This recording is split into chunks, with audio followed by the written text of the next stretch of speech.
Good morning. You're watching A News. I'm Dilek Tuna. These are the headlines.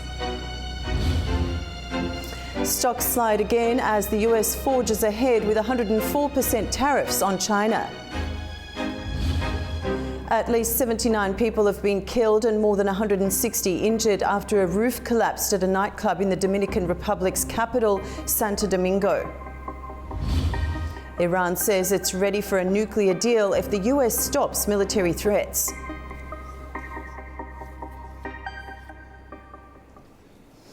US President Donald Trump is set to impose an additional 84% tariff on all Chinese imports starting on Wednesday, raising the total tariff rate to at least 104%, according to White House Press Secretary Carolyn Leavitt. The tariff hike, initially planned as a 34% increase under Trump's reciprocal tariff strategy, was escalated by another 50% after China vowed to impose similar tariffs on US goods. Leavitt made it clear that China's retaliatory actions would not sway Trump, asserting that his position remains firm. Wall Street fell sharply today after early optimism that the US might delay tariffs or reach a deal with major trading partners quickly faded. Despite nearly 70 countries seeking negotiations, no immediate progress has been made, sending markets lower. Wall Street experienced a sharp drop as fears over US trade tariffs took a toll on the market. After an early rally, investor optimism quickly faded when it became clear that the US would not delay its new tariffs on imports.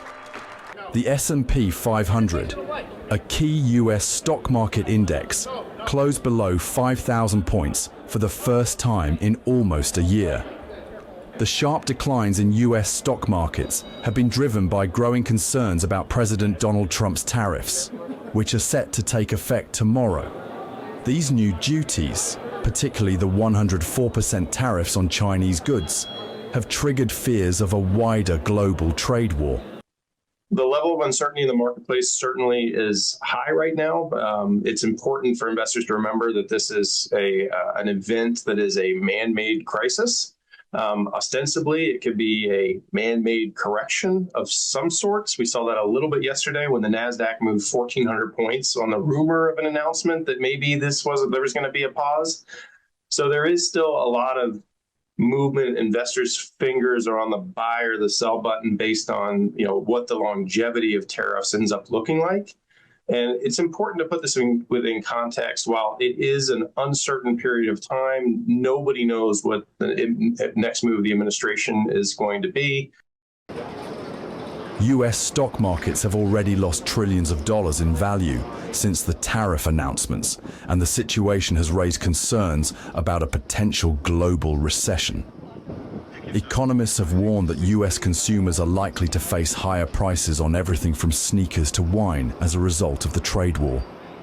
However, the full effects of the tax hikes may not be felt for some time.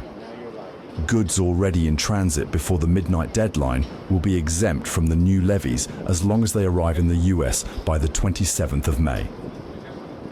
Meanwhile, the White House says many countries have reached out to them in an attempt to reduce the effects of the tariffs, but so far, no significant agreements have been made.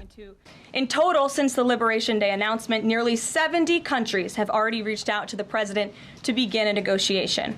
Countries are falling over themselves to reform their unfair trade practices and free open their markets to our country. The president's message has been simple and consistent from the beginning. To countries around the world, bring us your best offers, and he will listen. Deals will only be made if they benefit American workers and address our nation's crippling trade deficits. The global trade tensions are also being felt in Asia, with stock markets showing signs of stress. In South Korea, the currency has dropped to a 16-year low, while Japan's Nikkei index saw a sharp decline. President Trump says he's not done with tariffs yet. In a recent conversation with Republican lawmakers, he mentioned plans to introduce what he calls major tariffs on pharmaceutical imports, which had previously been exempt from the new tax hikes. As US-China trade tensions continue to rise, European Commission President Ursula von der Leyen held talks with Chinese Premier Li Qiang on Tuesday. The call centred on finding a negotiated resolution to the disruptions caused by US tariffs. Von der Leyen emphasised the need for global stability and urged both Europe and China to support a fair, reformed trading system. She highlighted their shared responsibility as major global markets to uphold the multilateral trade system for the benefit of both sides and the global economy. In our previous Context talk show, we discussed the issues surrounding US President Donald Trump's tariffs and the growing influence of China on mass markets with our guests Anna Evans, a geopolitical analyst from Lisbon, Portugal, and Alex Reporter-Free, a geopolitical analyst from China. So basically, the United States has prepared a strategy that aims at dealing with the geopolitical massive change which is related to China's ascent into world power. So, as a baseline, the United States is stating that its external deficit is straight on in regard to all countries, which obviously is not correct.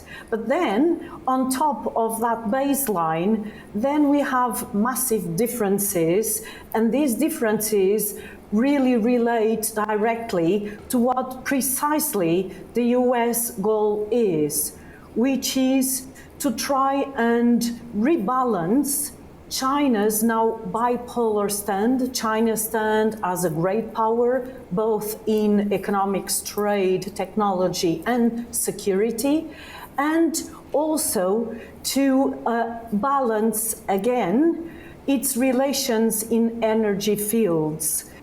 I mean, Musk's sales in the European Union are plummeting. He's having a tough time. He's having a difficult time selling his Teslas.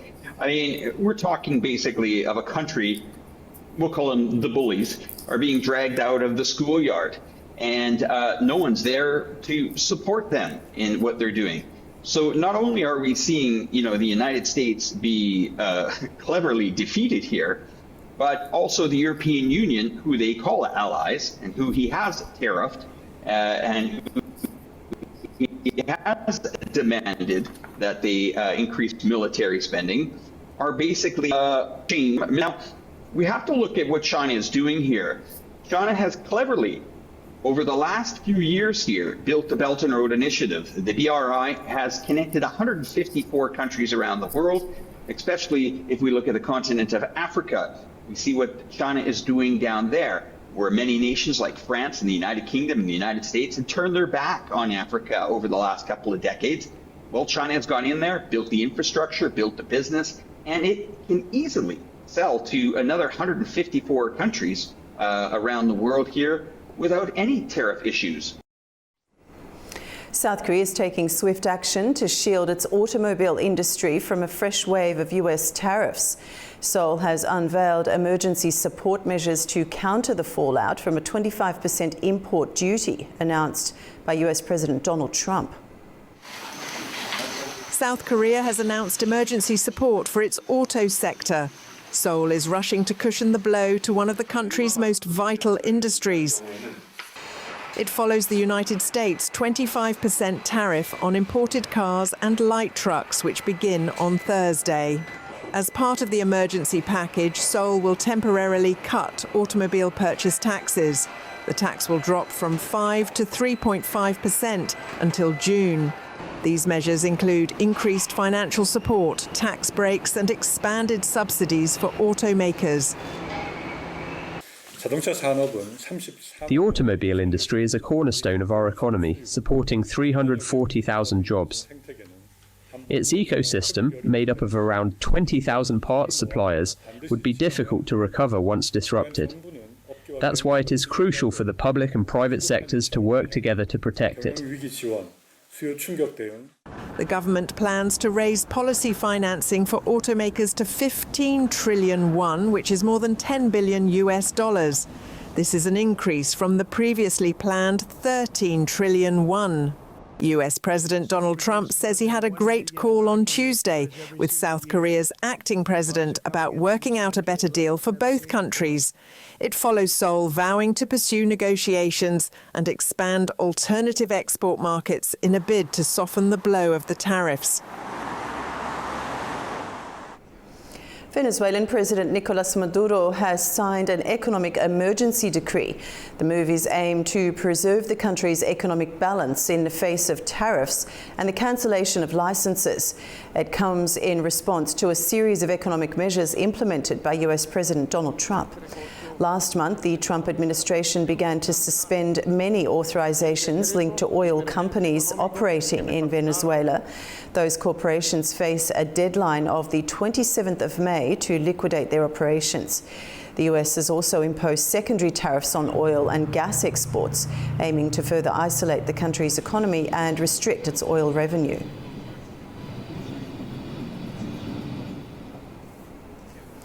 At least 79 people were killed and more than 160 injured after the roof of the Jet Set nightclub in the Dominican capital, Santo Domingo, collapsed on Tuesday. The tragedy happened at an iconic nightclub where politicians, athletes and others were attending a concert. Rescue teams searched through the night for survivors under the rubble.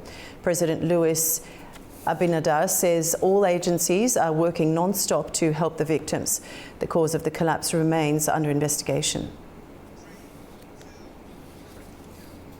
Representatives from Iran, China and Russia met in Moscow for talks over Iran's nuclear program.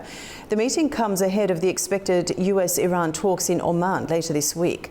Dasha Chernyshova has more from the Russian capital. Russia, Iran and China are weighing up possible scenarios after the expiration of the so-called Joint Comprehensive Plan of Action on the Iranian Nuclear Program, or JCPOA, and the UN Security Council Resolution 2231, which approved it. That's according to Russia's Deputy Foreign Minister Andrei Rudenko, who stressed that the parties will closely monitor what will happen to the nuclear deal further under the current line of the United States to resolve the issue by force. The three countries are holding expert-level consultations in Moscow. Russian Foreign Ministry spokeswoman Maria Zakharova said the situation concerning the Iranian nuclear program and more broadly in the Middle East is deteriorating due to what she called the unconstructive position of the West. Meanwhile, the Kremlin backed both direct and indirect talks between Iran and the US and Oman.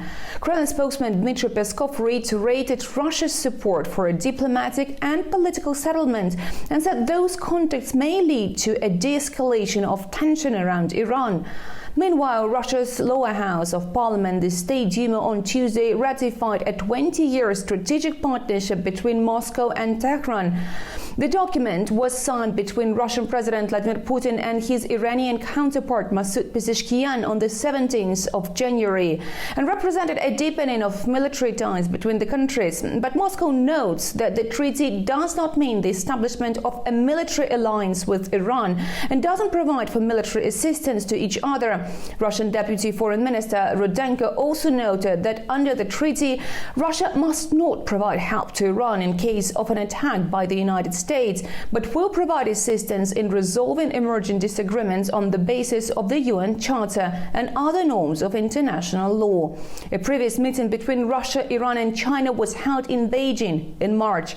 Dasha Chernyshova in Moscow for A News. Iran is ready to engage with the US at talks on Saturday over its nuclear program with a view to seal a deal, according to its Foreign Minister Abbas Araghchi. However, Tehran has emphasized that any progress hinges on Washington abandoning the threat of military action. According to Iranian officials, the discussions will be held indirectly, despite earlier claims by US President Donald Trump that direct talks were planned.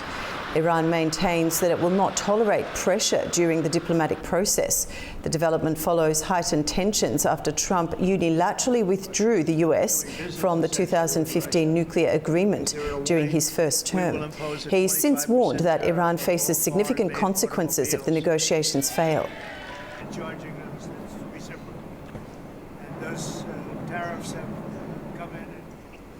US and Russian delegations will meet for a second time in Istanbul on Thursday. The State Department spokesperson Tammy Bruce says the talks will focus on US embassy operations and not on Ukraine. On April 10th, US and Russian delegations will meet for a second time in Istanbul to try to make progress on further stabilizing the operations of our bilateral missions. So that is happening in Istanbul. There are no political or security issues on the agenda, and Ukraine is not, absolutely not on the agenda. These talks are solely focused on our embassy operations, not on normalizing a bilateral relationship overall, which can only happen, as we've noted, once there is peace between Russia and Ukraine. Almost 4 years after the US military and NATO's withdrawal from Afghanistan, America is regaining control of its previous airbase at Bagram near Kabul. That's according to Afghanistan's Kama press. It's reported the move follows a request from the Taliban government. However, local officials are calling the news propaganda. The United States has reportedly regained control of the strategic Bagram Air Base in eastern Afghanistan, north of Kabul. It's amid rising tensions in the region and speculation of potential strikes on Iran. According to specialized U.S. sources and Afghan online news service Kama Press, the move comes at the request of the Taliban government. Last week, several U.S. Air Force C-17 Globemaster aircraft landed at the base, carrying military vehicles, advanced equipment, and high-ranking intelligence personnel. Among them, reports suggest, was CIA Deputy Director Michael Ellis. Afghan journalist Zarq Shabab confirmed the arrival of the aircraft, while Afghan news service Kama Press echoed claims that an official from the CIA was on board. Despite these developments, neither the U.S. government nor Taliban officials have formally confirmed the redeployment of American forces to Afghanistan following their 2021 withdrawal. Taliban spokesman Zabihullah Mujahid publicly dismissed the reports as propaganda, insisting that no foreign military presence is permitted on Afghan soil. However, military analysts note Bagram's critical strategic value. Situated near both Iran and China, the base offers a forward operating platform should U.S. military actions escalate in the region. An official announcement regarding the U.S. reassuming full control of the base is expected as early as this week.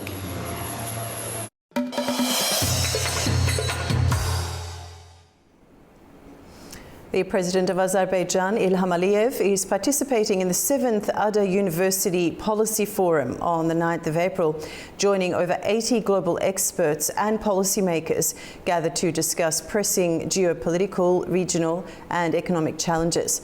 The high-level international forum themed Facing New World Order is co-organized by Ada University and the Center of Analysis of International Relations. It's opened on the 8th of April at Karabakh University in Kankendi and continues today at Ada University in Baku. Ilham Aliyev addressed the forum with an introductory speech. Good morning, ladies and gentlemen. First of all, I'd like to welcome you all in Azerbaijan and express gratitude to Ada University and its leadership and rector, Professor Pashayev, for initiative to launch this process. As it was already said, it's for the 7th time. The big group of international experts from different countries visit Azerbaijan to address important issues of global agenda. And at the same time, all these visits help to know Azerbaijan better, to feel the pulse of the country. And also, after liberation of historical territories of Azerbaijan, the regular visits of international experts to the liberated territories, of course, gives more information about the history of our country, the history of the conflict, and of course today's reality of Azerbaijan, which cannot be separated from our glorious victory in the Second Karabakh War and also in the unique precedent of restoration of the country's territorial integrity without international support and by its own means and by military political means. As Rector Pashaev said, yesterday you visited Khankendi, the city which unfortunately for many years, for more than 3 decades, was a center of Armenian separatism in Azerbaijan. Actually, the separatist movement, inspired and sponsored by Armenia, started in that city. The historical land of Azerbaijan, the very name Khankendi demonstrates its Azerbaijani origin and roots, which means the village of the Khan. But after illegal and absolutely groundless, from political, historical, economic, and cultural point of view, decision of Soviet government to create Nagorno-Karabakh autonomous district in Azerbaijan, in Azerbaijan's Karabakh region, unfortunately launched the process which led to aggressive separatism. In 1993, the creation of Nagorno-Karabakh autonomous district was actually a time bomb which exploded when it was needed for separatists, for their sponsors, and for various actors which used the conflict for their political purposes. We put an end to that a year and a half ago by less than 24 hours military operation, which actually was the last point in our battle for sovereignty. So you've been there, you witnessed what is happening, and I think the best demonstration of today's Azerbaijan's reality is the visit to the regions, particularly the regions which suffered from devastation and Armenian occupation. Probably I will conclude now my introductory remarks to leave more room for discussions. I'm sure that yesterday's discussions and today and interaction between the experts will help all of us to elaborate joint approaches and exchange views on the rapidly changing world, which already absolutely different from what it was when we met last year. Thank you very much once again for being with us. I wish you a pleasant stay in Azerbaijan.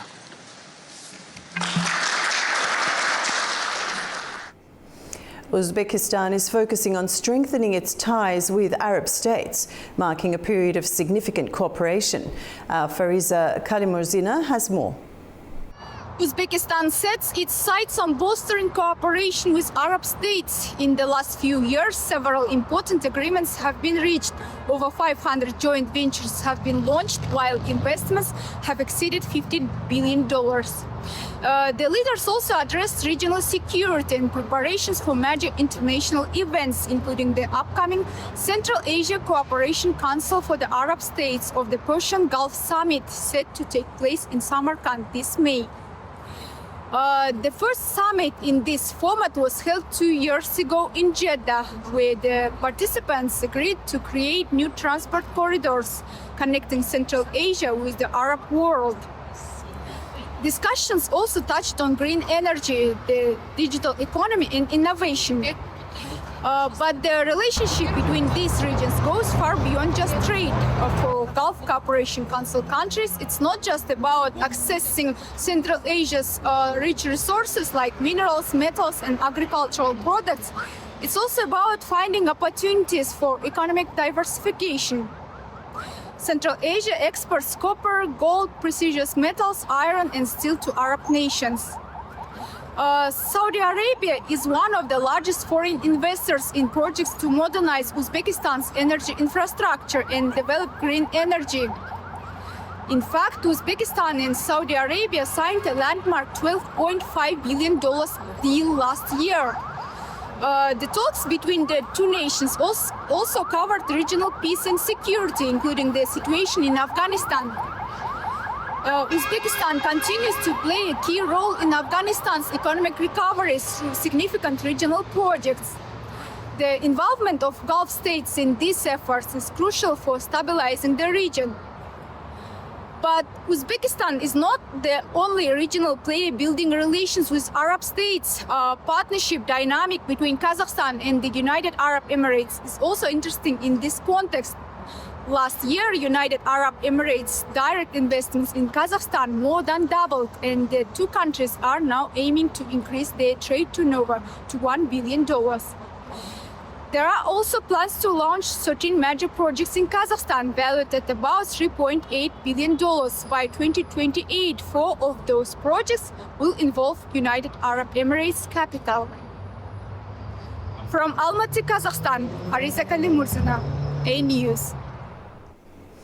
The Ministry of Defence of Azerbaijan has reported that Azerbaijani army positions came under intermittent fire from the Basar-Kachar direction on the evening of April the 8th. According to the statement, between 1920 and 2230, units of the Armenian armed forces stationed near the Gareyman and Yukari Shorja settlements in the Basar-Kachar district opened fire using small arms toward Azerbaijani positions.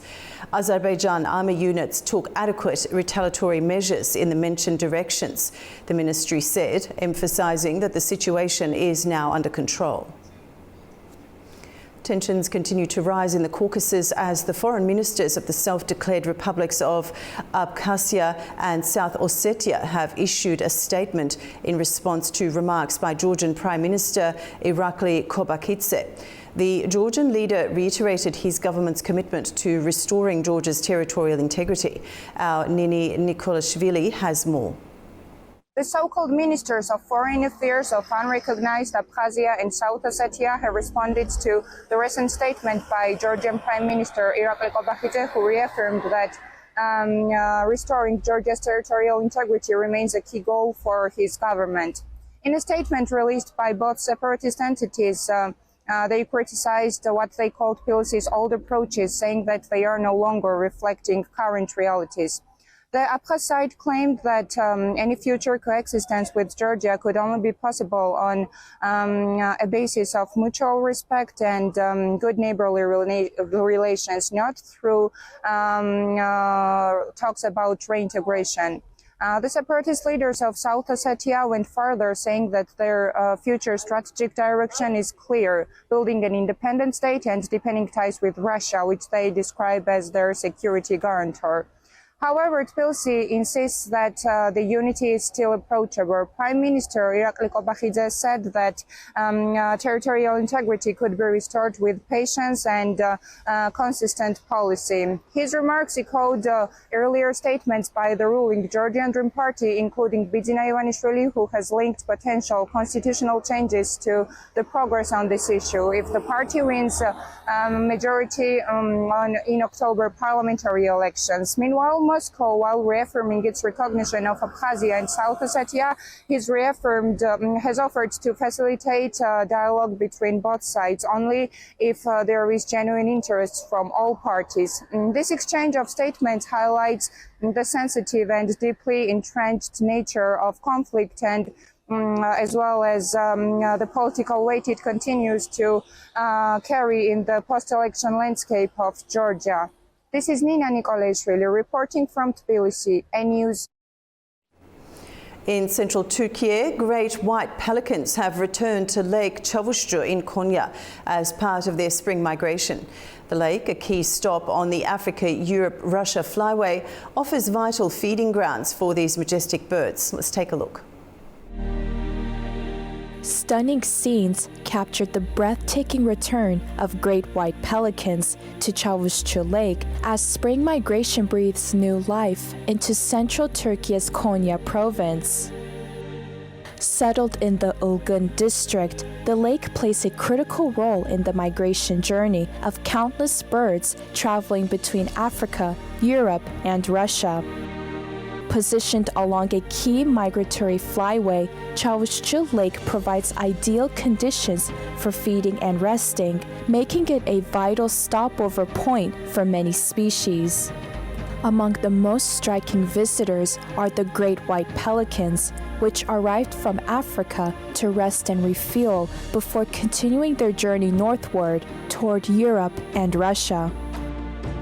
Rich in water resources and teeming with fish, the lake is not only a temporary haven for these migratory birds, but also home to several resident species.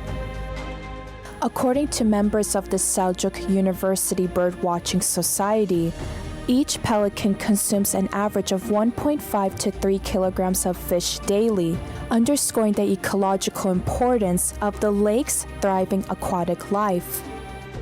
As the pelicans soar over the glistening waters of Chauvushchu Lake, their presence signals the changing of seasons and highlights the region's role as a sanctuary for avian travelers from across the globe. You're up to date with world news for the hour. Stay with us on A News for more updates.